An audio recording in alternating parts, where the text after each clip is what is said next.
I promise to always invigorate you so that you're always infatuated with me.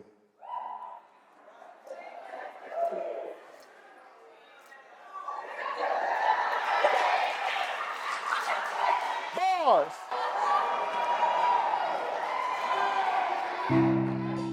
Dearly beloved, we are gathered here today in the sight of God in the face of this awesome company to join together this man and this woman in holy matrimony.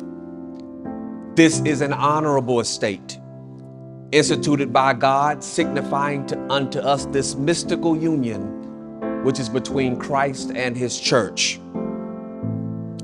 We find the first marriage in the book of Genesis, when God performed the first surgery and caused a deep sleep to fall upon Adam, removed his rib, wrapped it in flesh, and brought her to him.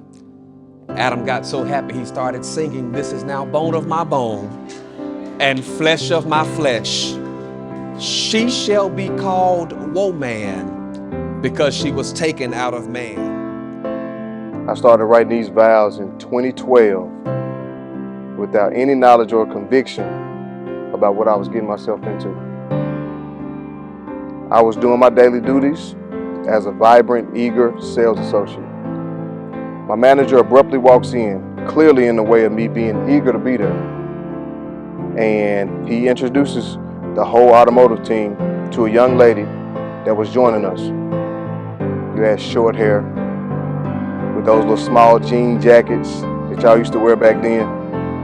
And you had on the brightest purple high top Reeboks I've ever seen. We became acquainted, worked together, and I enjoyed having a pretty woman around on the days that I decided to come to work.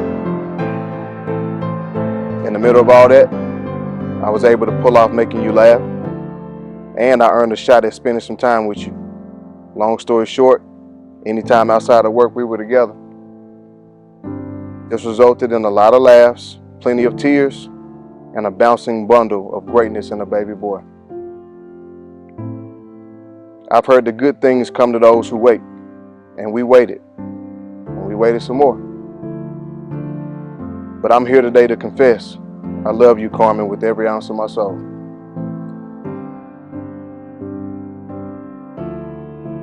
I meant it when I proposed. Thank you for saving my life.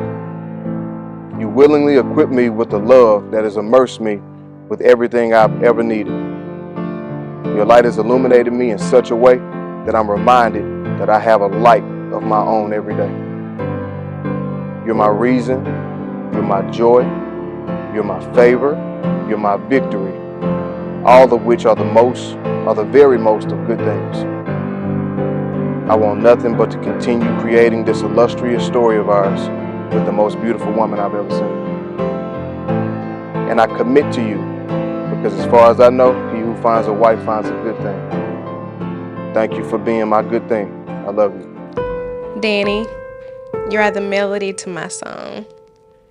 You make my heart smile even when my face doesn't. You accept my flaws with no explanation and answer with an action to love. I'm better because of you. I can endure pain without being completely broken because of you. My vulnerabilities open wounds that you welcome to help heal, and I thank you for that. You chose to show up in my world and blend in with all of God's greatness within it. It is God and only God who brought us this far, and only He who is perfect. I welcome the many memories that we will create. The love you display for our son is as unconditional as I dreamed it would be. Teaching him to be a great human God intends for him to be. I remember my dad saying to me that you don't want your children to walk in your shoes but stand on your shoulders to see beyond the life that you had. I want to continue collectively to give our son the best version of ourselves. Carter, this is what it looks like when people love each other. Mom and Dad will forever love you still. Danny, you are the fire and I am the wood. We shared our darkest moments during some dark times and somehow managed to create light. Our experiences strengthen our love. In sickness and health, you have already shown your commitment to. I promise to be the wife that God intended for me to be. Thank you for choosing me as your lifelong partner. I promise you it's worth it. Even though this day will go by fast, I want the memories of today and our love to last forever. You took my heart and gave it a home. Here and now, in this moment in time, let's go in like the Jordan finals for a lifetime. I love you forever. Therefore shall a man leave his mother and father and cleave unto his wife, and the two shall become one flesh. Jesus the Christ placed his seal of approval upon marriage by performing his first miracle at that feast at Cana of Galilee. St. Paul says that marriage is honorable among all men and should not be entered into lightly, unadvisedly, but reverently, discreetly, advisedly, soberly, and in fear of Almighty God. Into this holy estate, these two persons come to be joined.